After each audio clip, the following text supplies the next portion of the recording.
आज है 16 फरवरी 1967 का प्रातः क्लास। पृष्ठ 2 के मध्य में बात चल रही थी। याद सिखाने वाला ईश्वर बाप है। वो निराकार बाप शरीर द्वारा सिखाते हैं। क्या सिखाते हैं? योग, लगन, लगाव, एक के साथ कैसे हो वो सिखाते हैं। बच्चे भी शरीर द्वारा सुनते हैं। कई बच्चे तो योग में बहुत कच्चे हैं, बिल्कुल याद नहीं करते। जो भी जन्म जन्मांतर के पाप हैं सभी की सजाएं खावेंगे। कौन? जो बिल्कुल याद नहीं करते। यहाँ आकर जो पाप करते हैं वो तो और ही 100 गुनी सजाएं खावेंगे। कहाँ आकर? बाबा के घर में आकर के, मधुबन में आकर के, बाबा के सन्मुख आकर के फिर अगर कोई ऐसे काम करते हैं तो 100 गुनी सजाएं। क्यों? जान लिया सब। हाँ, सारा ज्ञान बुद्धि में बैठ गया। बाप के बच्चे बन गए, अंजाम कर लिया, फिर भी ऐसे करते हैं। शास्त्रों में ताम्रध्वज, गोरध्वज ये कथाएं आई है ना, कि कैसी उनकी बोटी बोटी काटी गई। बाप के पास आकर के फिर जो पापात्मा बनते हैं, ये बातें उनके लिए हैं। किनके लिए? ताम्रध्वज, मोरध्वज की जो कथाएं हैं शास्त्रों में, वो किनके लिए हैं?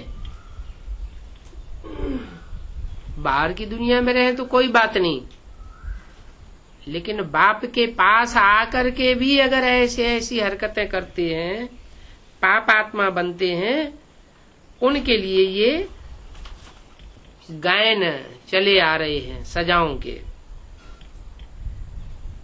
ज्ञान की तिक तिक तो बहुत करते हैं। कौन? बाप के पास आने वाले भी ज्ञान की तिक तिक बहुत करते हैं। योग बिल्कुल नहीं है। योग न होने के कारण फिर पाप भस्म नहीं हो सकते। कच्चे के कच्चे ही रह जाते हैं। इसलिए सच्ची माला 8 की बनती है। क्या? पूरी सच्चाई से पुरुषार्थ करते हैं उनकी सिर्फ 8 की माला है। 8 पूजे जाते हैं और 9 रतन गाए जाते हैं।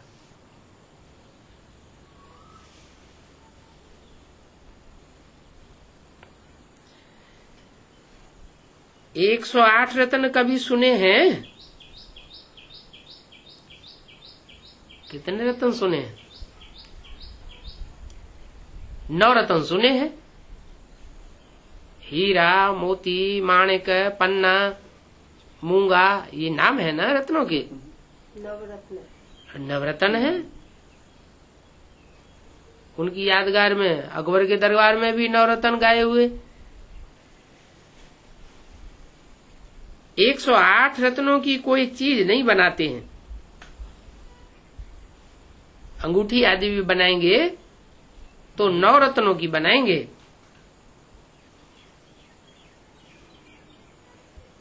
बच्चे को फिर भी पुरुषार्थ करना है। बहुत हैं जो इन बातों को पूरा समझते नहीं है। याद को ज्ञान नहीं कहा जाता है। याद अलग चीज और ज्ञान अलग चीज। ज्ञान षष्ठी को कहा जाता है, षष्ठी का ज्ञान है। वो शास्त्र हैं भक्ति मार्ग के। बाप खुद कहते हैं मैं इनसे नहीं मिलता हूं। किनसे? शास्त्रों के ज्ञान से मैं मिलता नहीं हूं। कैसे मिलता हूं?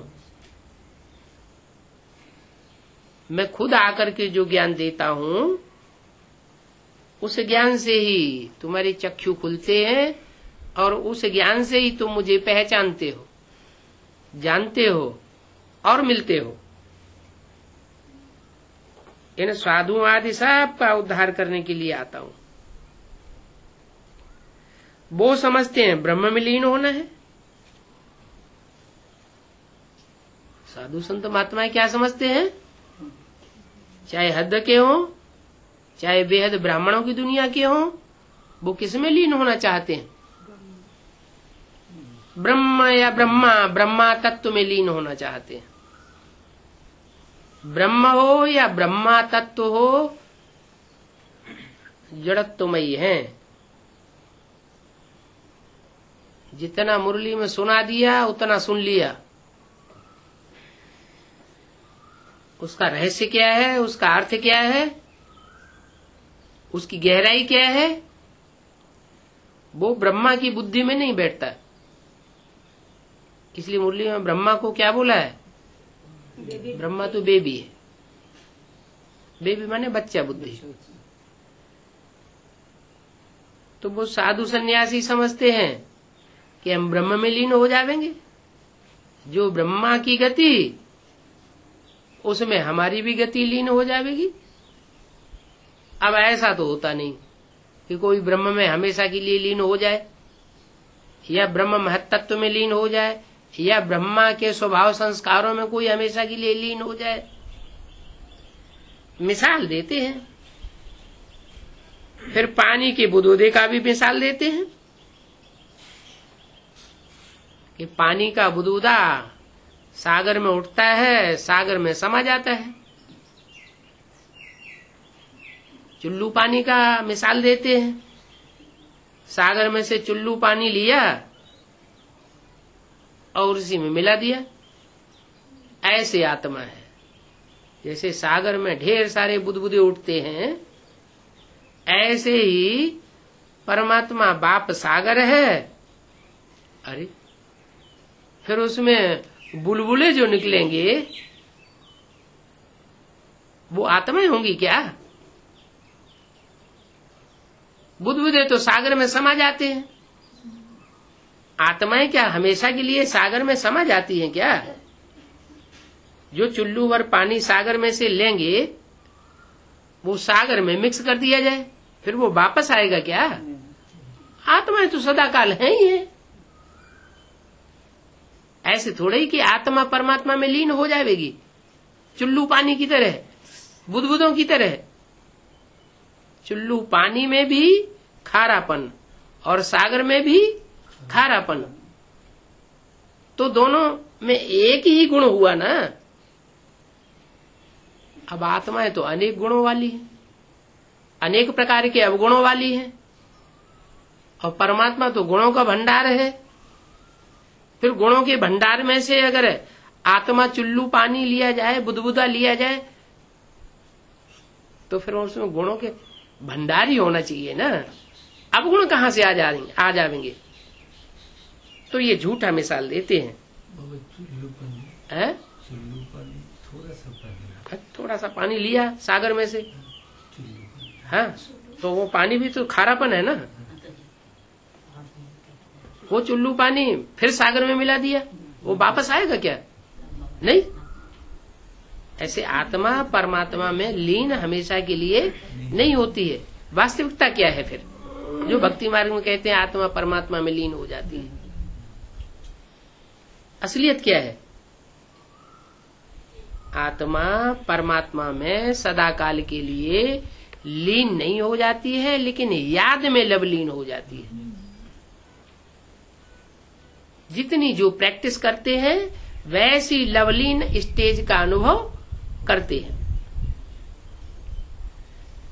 अभी तुम ऐसे नहीं कह सकते हो कि आत्मा परमात्मा में लीन हो जाती है। तुम तो जानते हो हम आत्माएं हैं, शिव बाबा के बच्चे हैं। माम एकम याद करो, ये अक्षर भी कहते हैं क्या? मुझे एक को याद करो, कोई दूजम को याद न करो। कोई दूसरे की याद आएगी तो दूसरे का संकरंग लगेगा। मुझे एक को याद करेंगे तो मुझे एक का संकरंग लगेगा। जितनी प्रैक्टिस मुझे याद करने की होगी, मिक्स याद नहीं, मुझे एक को याद करने की, उतनी जल्दी पाप कर्म भस्म होंगे। कहते तो हैं परंतु अर्थ कुछ भी नहीं समझते। भल कह देते हैं हम आत्मा हैं। आत्मा क्या है, परमात्मा क्या है, ये ज्ञान तो बिल्कुल नहीं है। ये बाप ही आकर के सुनाते हैं क्या? आत्मा परमात्मा सृष्टि का ज्ञान बाप के अलावा और कोई आकर के सुनाता नहीं है। अभी तुम जानते हो हम आत्माओं का घर वो है, कौन सा? हम आत्माओं का घर वो है। वो माना कौन सा? वहां सारा सिजरा है। क्या सिजरा माना?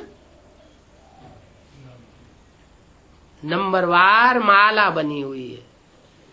माला कोई सिजरा कहा जाता है, तो कहां नंबरवार माला बनी हुई है? ये माला कहाँ बनती है? क्या निराकारी धाम परम धाम में बनती है? तो फिर कौन सा घर है? हम आत्माओं का वो घर है, देह अभिमानियों का वो घर नहीं है। जो आत्म की स्थिति में स्थित होते हैं उनका वो घर है।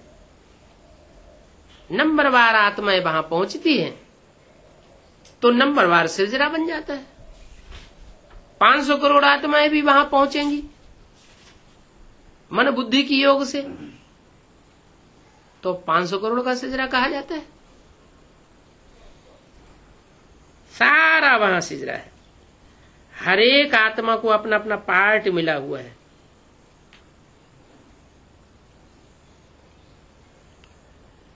जो भी जिस आत्मा को पार्ट मिला हुआ है उस आत्मा को अपने पार्ट की स्मृति आनी चाहिए,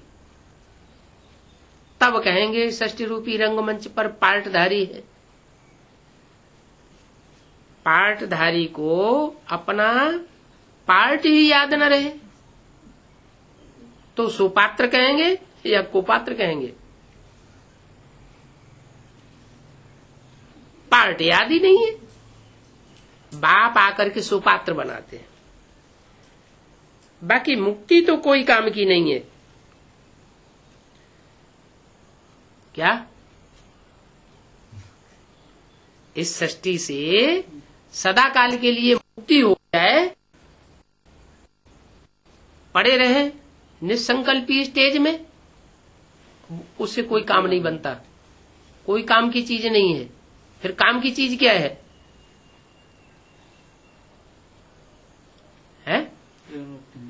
इस सृष्टि में रह करके जीवन में रहते हुए दुख दर्दों से मुक्त होकर के रहना, माना जीवन मुक्त होकर के रहना, ये काम की चीज है।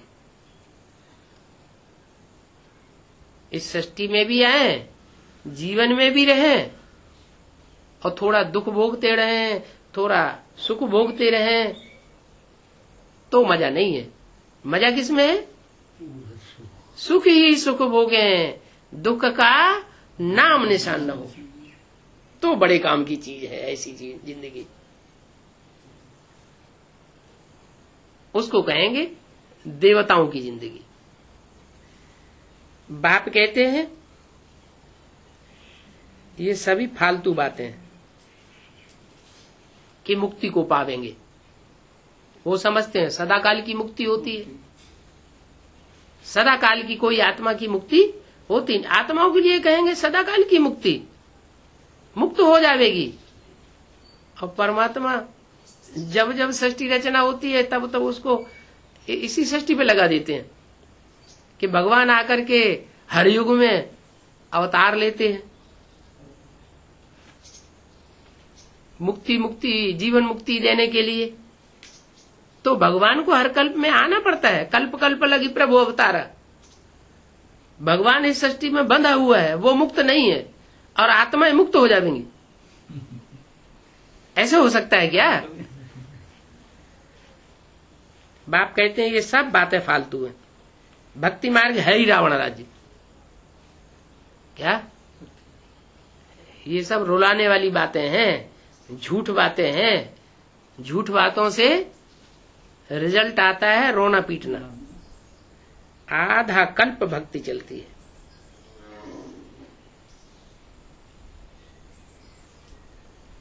आधा कल्प ज्ञान की प्रारब्ध चलती है,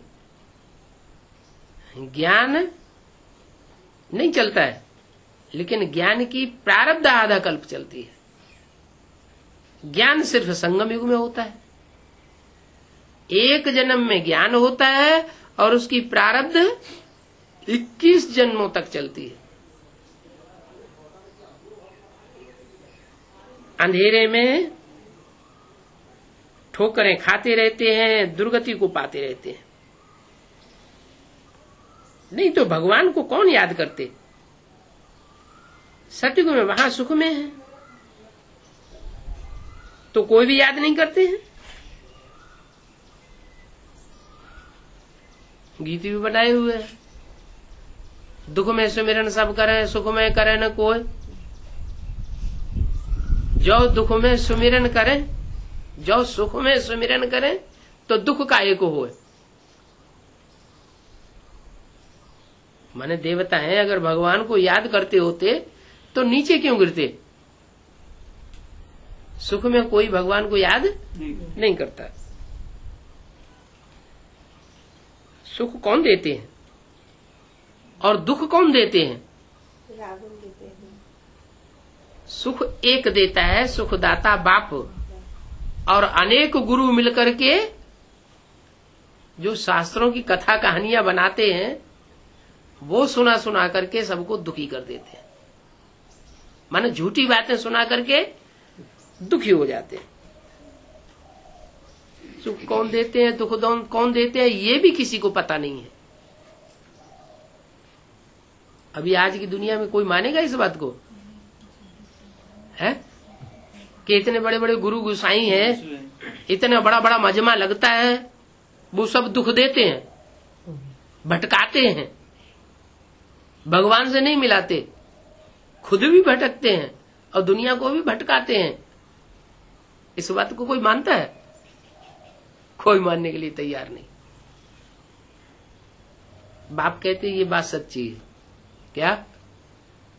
रावण है, 10 सिरों वाला रावण है, भटकाने वाला। माने अनेक सिर जो मिलकर के ज्ञान सुनाते हैं शास्त्रों का, वो सब है भटकाने वाले। क्योंकि शास्त्र एक मनुष्य ने तो बनाए नहीं है, शास्त्र कितनों ने बनाए हैं? अनेक मनुष्यों ने शास्त्र बनाए, तो उसमें भांति भांति की बातें हैं। द्वैतवाद भरा हुआ है, 2-2, 4-4, 8-8 तरह की बातें भरी हुई हैं। एक ही भगवत गीता, उसकी 108 से भी ऊपर टीकाएं बन गई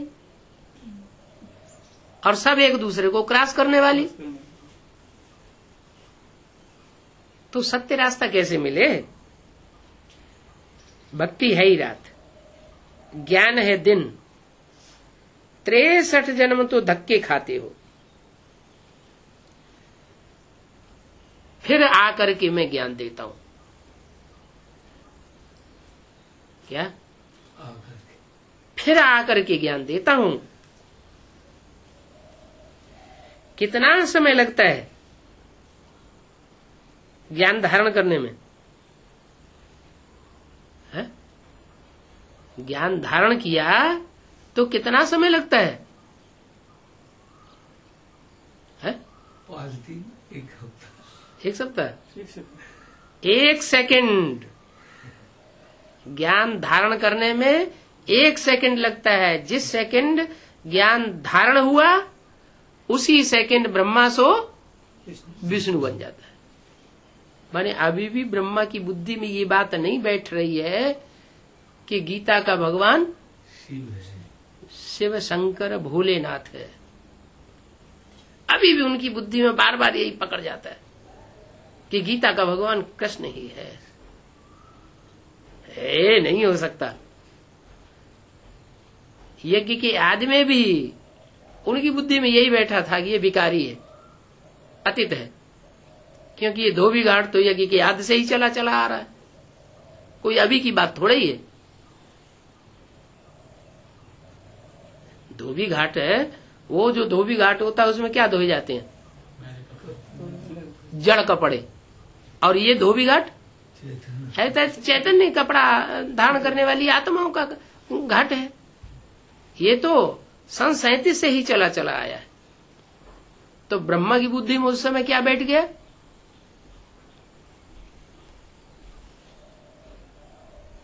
वाणी आई है ना, उसमें बोला है आत्माओं को बुलाते थे, उनको समझाते थे कि तुम पतित बन गए, अब तुम पदभ्रष्ट हो गए। ऐसे वाक्य आए ना। तो ये किसने बोला? ये बात किसने बोली? शिव बाबा ने बोली या ब्रह्मा ने बोली? ब्रह्मा बाबा ने बोली। उनकी बुद्धि में ये बात थी ही नहीं कि संग के रंग से सारी दुनिया एक के संग के रंग से सुधरती है। अब वो संग का रंग चाहे आंखों का हो, चाहे कोई भी कर्मेंद्रियों का हो, आंख जो है सबसे जास्ती असर करती है। आंख धोखेबाजी भी बहुत है और आंख पावन बनाने में वाली भी बहुत है। इसलिए कहते हैं दृष्टि से सृष्टि सुधरती है।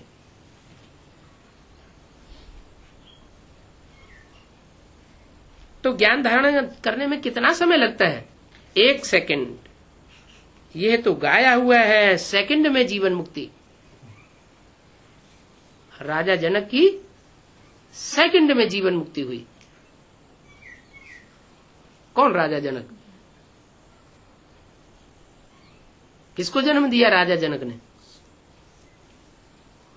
है? शास्त्र में तो सीता को जन्म दिया ना। है? राम सीता का गायन तो है ना। धरणी से सीता निकली। तो 1 सेकंड में जीवन मुक्ति गाई हुई है। ये तुम्हारा बाप है ना।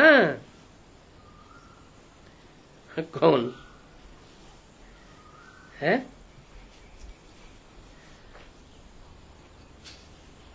कौन है तुम्हारा बाप? तुम सब सीताओं का ये बाप है। तुम सब सीताएं हो ना। नंबरवार पुरुषार्थ अनुसार ये तुम्हारा बाप है ना। वो है पतित पावन। उनको याद करने से तुम पावन बन जाएंगे। है? वो है पतित पावन। उनको याद करने से किसके तन में बैठ के बोला? ब्रह्मा के तन में बैठ के बोला। तो ये न कहें कि ये है पतित पावन। इनको याद करने से, ब्रह्मा को याद करने के लिए तो कभी मुरली में बोला ही नहीं। उनको याद करने से ऐसे क्यों कहा? नहीं तो ब्रह्मा के तन में ही बैठा हुआ है ना बोलने वाला। कहना चाहिए मुझको याद करने से। मुझको याद करने से भी नहीं बोला।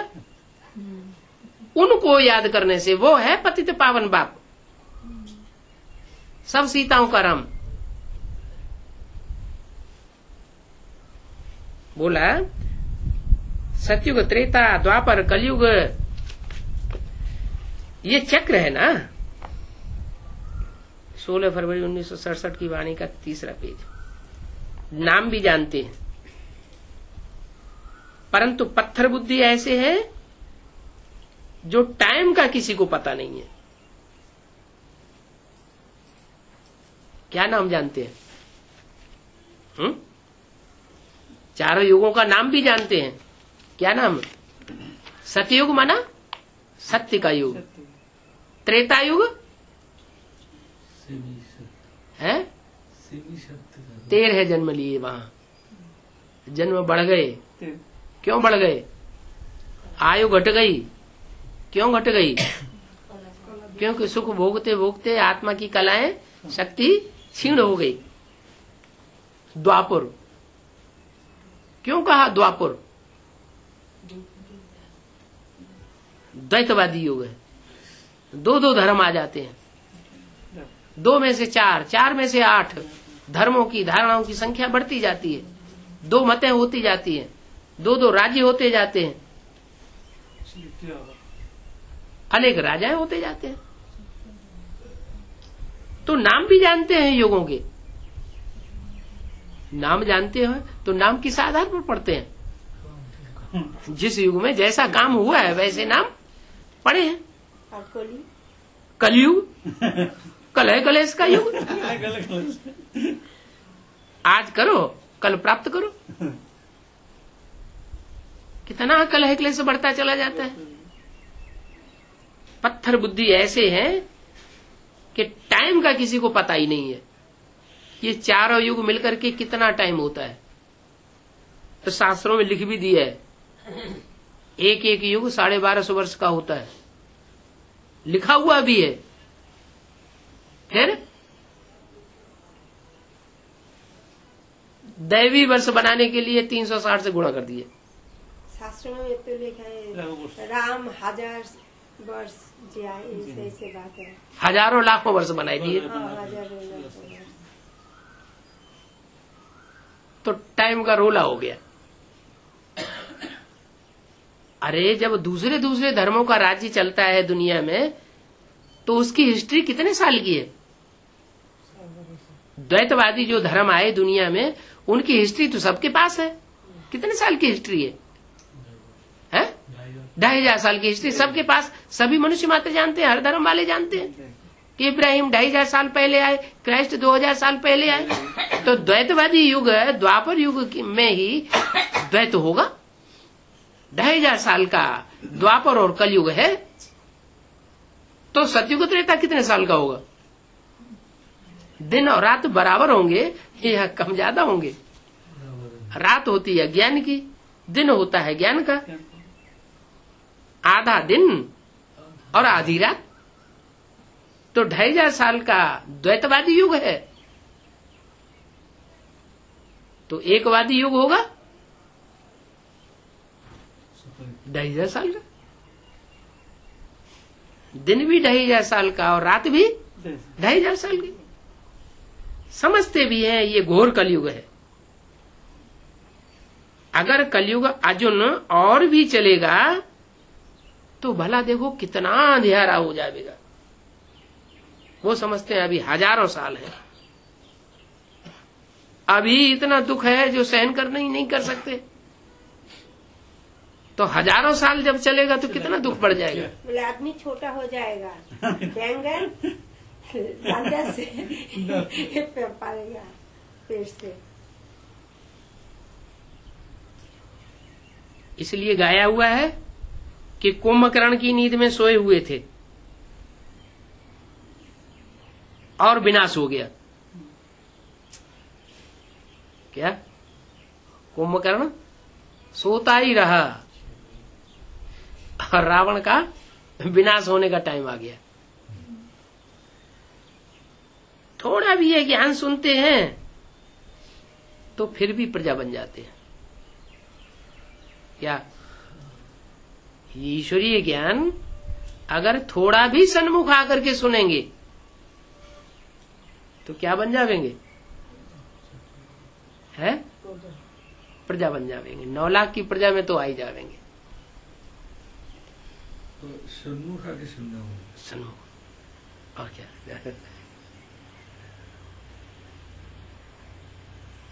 इब्राहिम की, बुद्ध की, क्राइस्ट की, जो भी पहली औलादें हैं, उन्होंने सन्मुख ही सुना होगा ना। थोड़ा भी ये ज्ञान सुनते हैं तो प्रजा बन जाते हैं। पुरुषार्थ करे या न करे, प्रजा बन जाते हैं। कहाँ यह लक्ष्मी नारायण और कहाँ यह प्रजा, दोनों को पुरुषार्थ में कितना अंतर होगा। कहाँ लक्ष्मी नारायण विश्व के मालिक और कहाँ वो प्रजा जो सिर्फ ज्ञान सुनती है। पढ़ाने वाला एक ही है, प्रजा को भी सन्मुख पढ़ाने वाला एक।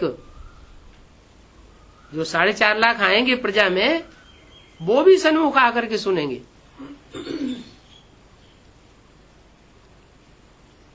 और जो लक्ष्मी नारायण बनने वाले हैं, वो भी सन्मुख सुनते हैं।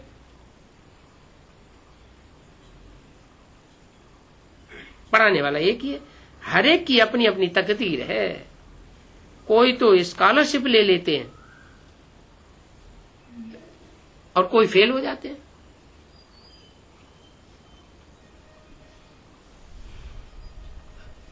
वहां राम के लिए कह दिया, राम फेल हो गया।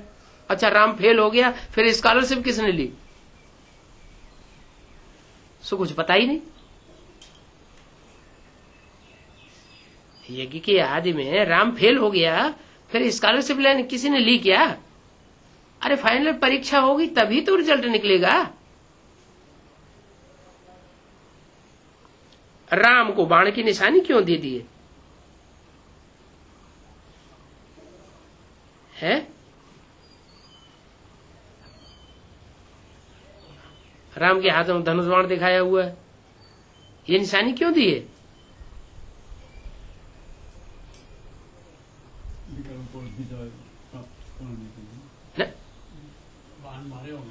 बाण इसलिए दे दिए गए कि यज्ञ के आदि में छोड़ करके चला गया। तो जो बच्चा परिवार का होता है और अलग हो जाता है, तो बाप उसके हिस्से की डाडे की प्रॉपर्टी क्या करता है? उसको दे देता है। तो धनुष और बाण मिल गया, जाओ मारो और खाओ। ये रावण राज्य की दुनिया है। इनको तक तक के बाण मारो, घायल करो और विश्व की बादशाही ले लो। तो राम को बाण की निशानी दे दी है, क्योंकि नापास तो हुआ ना। नहीं तो यज्ञ को छोड़ता क्यों? डटा रहता है यज्ञ छोड़ के चला जाता है? वो तो आज की बात हुई। अभी लास्ट में फाइनल परीक्षा होगी तो राम वाली आत्मा यज्ञ छोड़ के चली जाएगी या डटी रहेगी? सारी दुनिया भले छोड़ दे, लेकिन वो डटा रहेगा। एक ध्रुव तारा है और बाकी सब उसके आसपास चक्कर काटने वाले हैं। माने एक जगह टिकते नहीं हैं। निश्चय बुद्धि होकर के, एक रस होकर के पुरुषार्थ करते रहे, सो नहीं हो पाता। बोला राम नापास हुआ, क्यों हुआ? कोई कारण तो होगा। अभी लास्ट में राम राज्य स्थापन हो जाएगा, करेगा कौन? राम ही करेगा। तो राम राज्य नाम पड़ गया। सतयुग में भी राम राज्य कहेंगे या कृष्ण नारायण का राज्य कहेंगे? राम राज्य कहेंगे। तो क्यों फेल हुआ? अभी क्यों पास हो जाएगा? हाँ, पहले ये ज्ञान नहीं था। जो ज्ञान अब निकला है, एडवांस नॉलेज, परिपक्व नॉलेज, वो ज्ञान पहले नहीं था और अभी तो परिपक्व ज्ञान है। रावण से हारा, इसलिए उसको क्षत्रिय कह दिया। ये भी गीता पाठशाला है। कोई तो कुछ भी मार्क्स लेने लायक नहीं है। मैं आत्मा बिंदी हूं, बाप भी बिंदी है, ऐसे उनको याद करना है, इस बात को समझते भी नहीं है। क्या, किनको याद करना है? मैं आत्मा बिंदी और मेरा बाप मनुष्य सृष्टि का जो बाप है वो भी बिंदी, ऐसे उसको याद करना, इस बात को भी नहीं समझते। वो क्या करते हैं? वो समझते हैं मैं ज्योति बिंदु शरीरधारी हूं और जो मेरा बाप है वो अशरीरी है, बिंदु, सिर्फ बिंदु मात्र है। तो याद हो जाएगी पूरी, उसे पति से पावन बन जाएंगे। अरे शरीरधारी आत्मा ज्योति बिंदु निराकार को याद करे, आत्माओं के बाप को सिर्फ याद करे, बिंदु को याद करे, तो उसे पावन बन जाएगी। अगर पावन बन जाएगी तो इब्राहिम, बुद्ध, क्राइस्ट, गुरु नानक ये द्वापर में क्यों आते हैं? ये भी पावन बन जाते हैं। सत्युग त्रेता में दो देवता बन जाते जाके, ये देवता क्यों नहीं बने?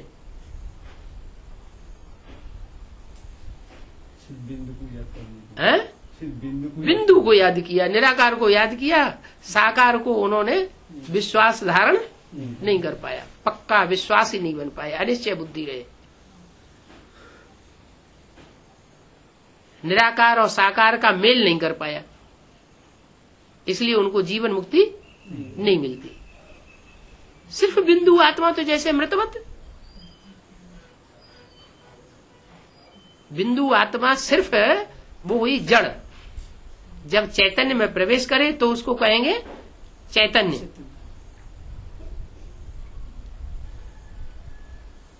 तो जो इन बातों को समझते नहीं वो क्या पद पावेंगे? ऐसी याद में न रहने से बहुत घाटा पड़ जाता है। कितना घाटा पड़ जाता है उनको कि सतयुग त्रेता के सारे सुख गंवाए देते हैं। देवताओं को क्या सुख मिलता है वो उनकी बुद्धि में बैठता ही नहीं, वो गुआ छीछी का सुख ही उनकी बुद्धि में रहता है।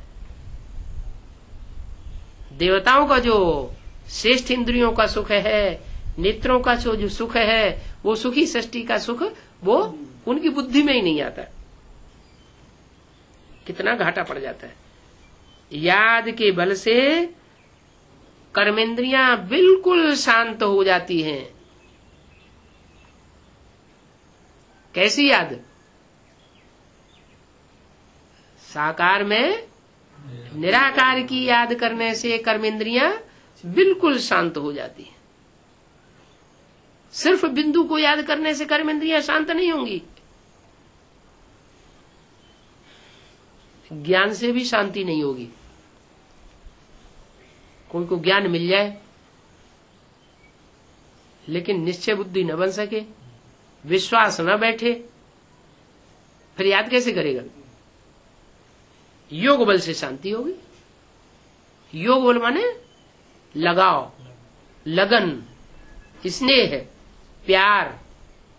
अगर वो पैदा नहीं हुआ,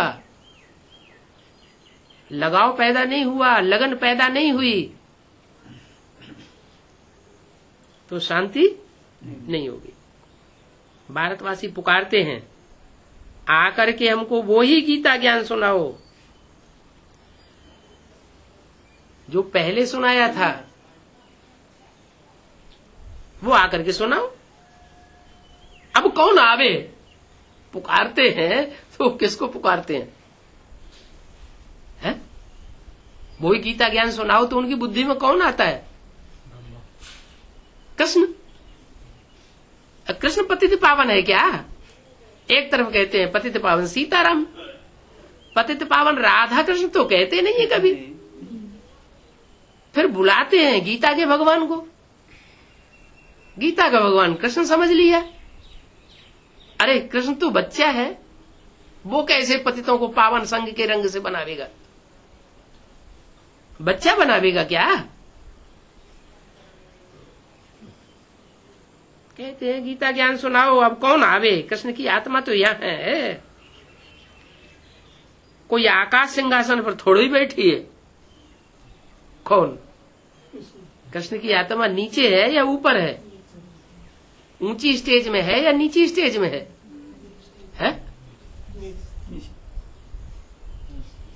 ब्रह्मा कुमारी को कृष्ण की आत्मा नीची स्टेज में है सन 67 में, तो नाराज हो जाएंगी। फिर अगर नीची स्टेज में न होती तो हार्ट फेल क्यों होता? जिसकी ऊंची स्टेज बनी हुई उसके ऊपर कोई असर पड़ेगा क्या? कुछ भी हो जाए।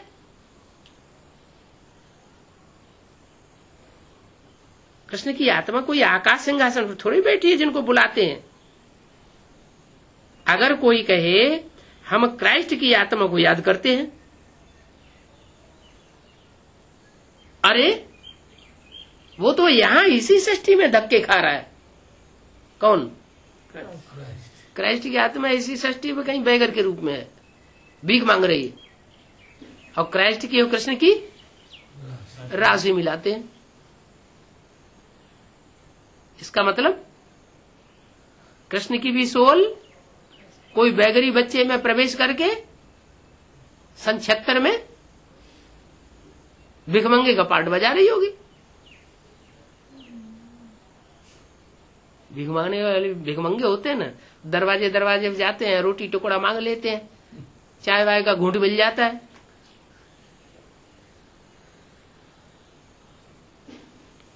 अरे वो क्राइस्ट तो इसी दुनिया में धक्के खाते रहते हैं। उनको क्या पता कि क्राइस्ट की सोल यही है इसी दुनिया में। वो तो समझते हैं बुद्ध भी ना पार निर्वाण गया, गुरु नानक भी पार निर्वाण गए, अब पार निर्वाण तो कोई जाता नहीं है। सब इसी दुनिया में धक्के खाए रहे, वापस कोई जा ही नहीं सकते। लक्ष्मी नारायण पहले नंबर वालों को ही 84 जन्म लेने हैं। क्या सतयुग का चाहे पहले नंबर का लक्ष्मी नारायण हो और चाहे संगम युग का नर से नारायण बनने वाला लक्ष्मी नारायण हो, वो ही 84 जन्म लेते हैं और बाकी कोई नारायण 84 जन्म नहीं लेते। ये मुख्य बात है समझने की। क्या अगर दूसरे नारायण भी पूरे 84 जन्म ले लिए होते सतयुग में, उनके जन्म तो होंगे ना दूसरे नारायणों के बाद वालों के, सबने 84 जन्म लिए होते तो उनकी आत्मा कच्ची नहीं रह जाती। कैसे हो जाते? पक्के देवता बनते, कच्चे देवता बनते, पक्के देवता हो जाते। लेकिन उन्होंने पूरी पढ़ाई नहीं पढ़ी, बाप को पूरा पहचाना नहीं, बाप की बात को सुना ही नहीं।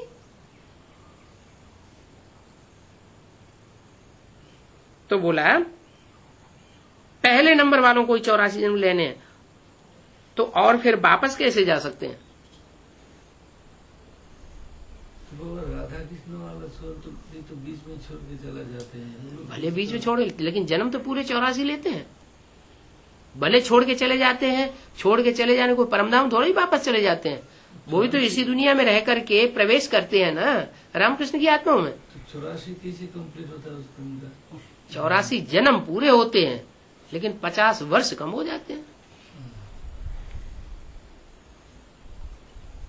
तो जब पहले नंबर वाले कोई 84 जन्म लेने हैं, तो जो बाद वाले नारायण हैं वो उनके जन्म बीच में कैसे चले जाएंगे? उनको भी पूरा चक्कर काटना पड़े। ये सब हिसाब है ना। मनुष्य तो जो कुछ बोलते हैं सारा ही झूठ बोलते हैं। आधा कल्प है झूठ खंड और आधा कल्प है सच खंड। ऐसे नहीं सतयुग ही सच खंड है क्या? सतयुग और त्रेता 2 युगों सच ही सच होता है। अब तो हर एक को समझाना चाहिए कि हम नरकवासी हैं। कोई भी सामने आए तो क्या समझाना, हम कहाँ के वासी हैं? कोई कहे हमको तो सब कुछ है, धन धान्य है, सुख संबंधी सब कुछ है, हम तो कोई दुख नहीं है। अच्छा कभी बीमार नहीं पड़ते क्या? कभी मनसा में परेशान नहीं होते क्या? तो तन का भी दुख आता है, मन का भी दुख आता है, और धन की तो कोई बात ही नहीं। आज धनवान है, कल पता नहीं क्या हो जाए। और फिर जिनको ज्यादा धन होता है उनको ज्यादा चिंता हो जाती है, तो ज्यादा सुखी कैसे हुए? तो समझाना चाहिए हम सब इस समय नरकवासी है, फिर स्वर्गवासी भारतवासी ही बनते हैं क्या? कहाँ के वासी स्वर्गवासी बनते हैं? भारतवासी। क्यों? इब्राहिम बुद्ध क्राइस्ट के दिल में जो वास करते हैं वो भारतवासी, वो नहीं स्वर्गवासी बनते हैं।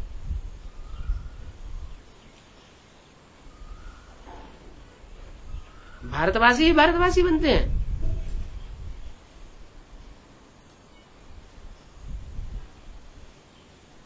मनुष्य कितने वेद शास्त्र उपनिषद आदि पढ़ते हैं, वेद शास्त्र से मुक्ति जीवन मुक्ति को पाएंगे, करना है ही। दुनिया की हर चीज को सत्व रजो तमो में जरूर आना है। न्यू वर्ल्ड किसको कहा जाता है ये भी किसी को पता नहीं है। किसको कहा जाता है न्यू वर्ल्ड? है नई वर्ल्ड में 500 करोड़ जाके बैठेंगे, ये 500 करोड़ में से चुने चुने बैठेंगे, चुनिंदा जाके बैठेंगे, उसको कहेंगे न्यू वर्ल्ड। अभी बोला ना व्यक्तवाणी में, बाप दादा तुम बच्चों को नई दुनिया की सौगात देते हैं, सौगात दी है, देते नहीं है, दी है, नई दुनिया की सौगात दी है। उसे नई दुनिया में जाना आना करते हो ना, इसका मतलब वो संगठन तैयार हो रहा है। तो नई दुनिया किसको कहा जाता है ये भी किसी को पता नहीं, ना ही प्राइम मिनिस्टर प्रेसिडेंट आदि जानते हैं,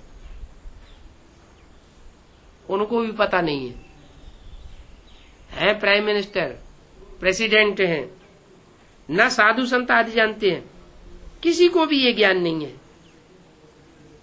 ये बात तो बाप सन्मुख बैठ करके समझाते हैं क्या, कि नई दुनिया किसको कहा जाता है और पुरानी दुनिया किसको कहा जाता है, सचखंड किसको कहा जाता है और झूठ खंड किसको कहा जाता है। जहां चुनिंदा आत्माएं जाकर के बैठेंगी, चुनी हुई, वो झूठी होंगी या सच्ची होंगी? सच्ची होंगी, तब तो सचखंड बनेगा। देवी देवता धर्म की किसने स्थापना की? भारतवासियों को कुछ भी पता नहीं है, हा? नई दुनिया किसको कहा जाता है, इस बात से इसका क्या कनेक्शन? देवी देवता धर्म की स्थापना करने से क्या कनेक्शन? अरे नई दुनिया बनेगी, नया संगठन बनेगा, चुनिंदा आत्माएं जहां इकट्ठी होंगी, तो जो इकट्ठा करने वाला होगा वो स्थापन करने वाला हुआ। लेकिन कोई की विधि में कुछ भी नहीं बैठता कि देवी देवता धर्म की स्थापना किसने की। भारतवासियों को भी कुछ भी पता नहीं है, विदेशियों की तो बात छोड़ो। तो बाप ने समझाया ज्ञान में भल कितने अच्छे। क्या कहा? बाहर वालों की बात छोड़ दो, वो नई दुनिया का ज्ञान में जो चलने वाले अच्छे अच्छे हैं उनको भी पता नहीं है। ज्ञान में बड़े तीखे हैं, लेकिन उनको भी ये पता नहीं है कि नई दुनिया किसको कहा जाता है और वो कहाँ स्थापन हो रही है, बाप कहाँ स्थापन कर रहे हैं, पता नहीं है। बाप ने समझाया ज्ञान में बल कितने अच्छे हैं, परंतु योग में नापास है। बाप से प्रीति बुद्धि नहीं है, इसलिए उनको नई दुनिया का भी पता ही नहीं है। बाप से प्रीति बुद्धि बने तो नई दुनिया का भी पता चले। अच्छे अच्छे महारथी भी योग में कम है, ज्ञान में बड़े तीखे। ये क्या बात हुई? जो ज्ञान में तीखा होगा उसका योग तीखा नहीं लगेगा? है? हाँ, नारद का मिसाल है। वाणी में बहुत तीखे हैं। बाप कहते हैं वो भी जैसे पंडित ठहरे, पंडित मिसल ज्ञान सुनाते रहते हैं, धारणा अंदर में होती नहीं है, योग नहीं है तो विकर्म विनाश नहीं होंगे। ऐसे नहीं कि ज्ञान से विकर्म विनाश होते हैं, पाप कर्म भस्म होते हैं, नहीं, याद से ही पाप भस्म होते हैं।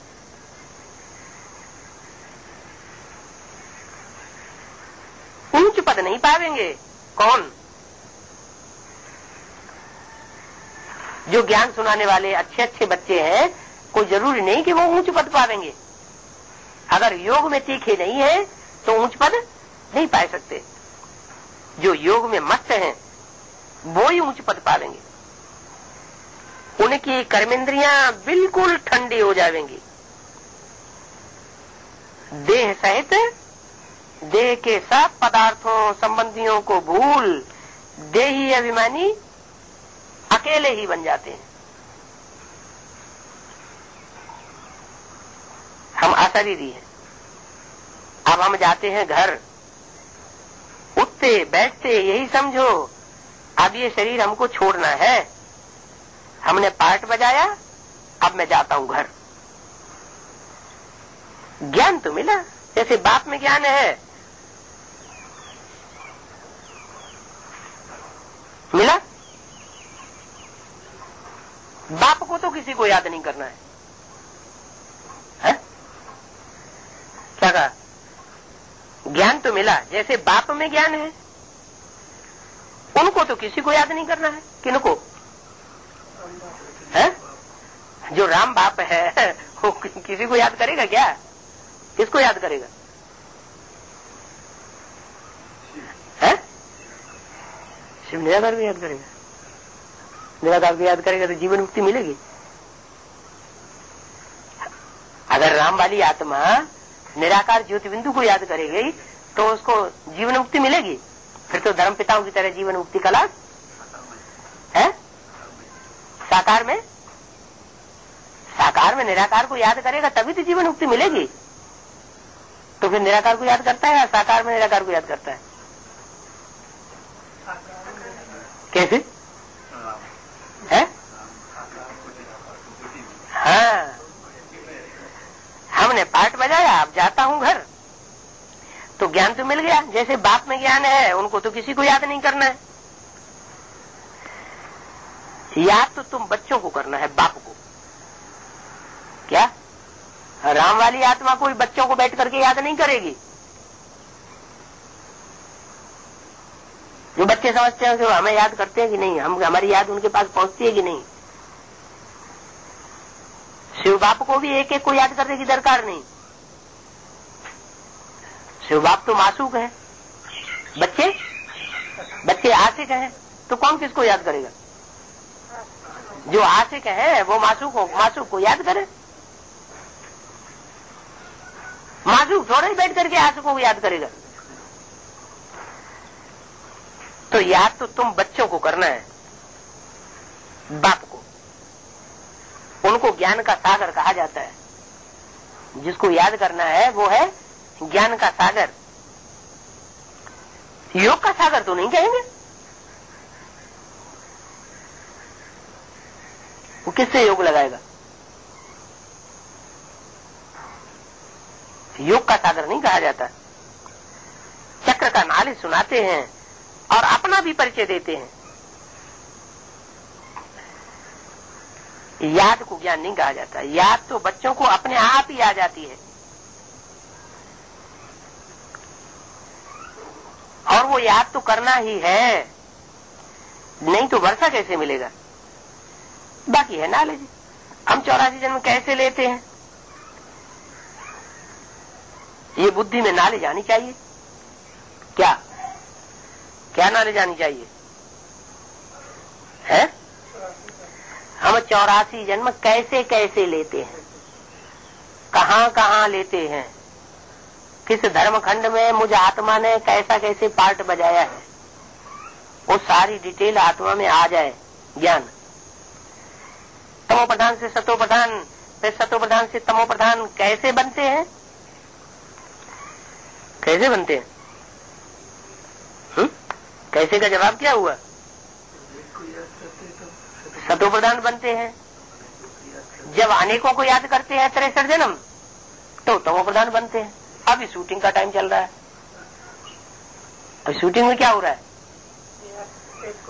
एक को याद करते हैं कि अनेकों को याद करते हैं? एक को याद करते हैं, अनेकों को नहीं करते। झूठ बोलते।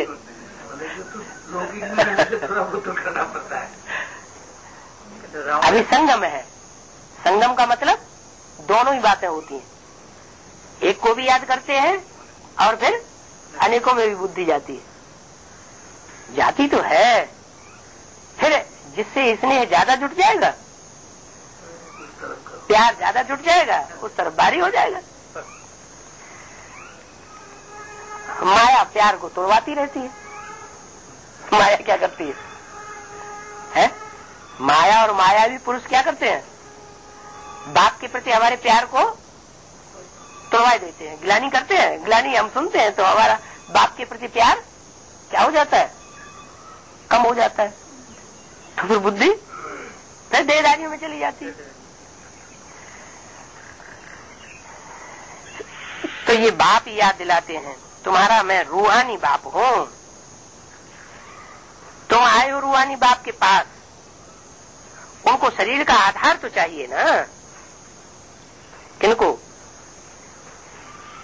रूहानी बाप शिव को शरीर का आधार तो चाहिए ना। कहते हैं मैं बूढ़े तन में प्रवेश करता हूं। अरे सन 76 में बूढ़ा तन था क्या? है? बोलो। है? पहले जन्म को? पहले जन्म की बात पहले जन्म में रही।